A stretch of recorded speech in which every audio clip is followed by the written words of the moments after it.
Hey guys! Hey guys, today I'm going to be showing you how to bird whistle, or owl whistle basically. The Indians used to do this to communicate. So basically what you do is you hold out your left hand, like you're about to shake somebody's hand, take the other hand and put it on top. And you grab them and you have to make sure your thumbs are lined up and there's a little hole. And then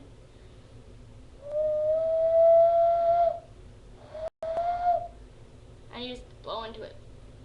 Like people think that I'm whistling, but I'm really not. And obviously it'd be really hard to whistle that low.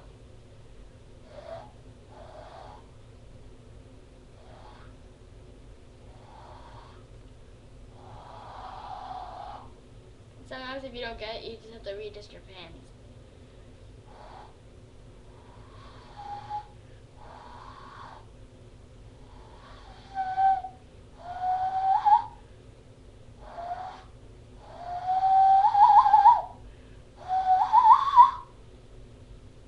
That's basically it. Hands together, just like this. Do it one more time for you.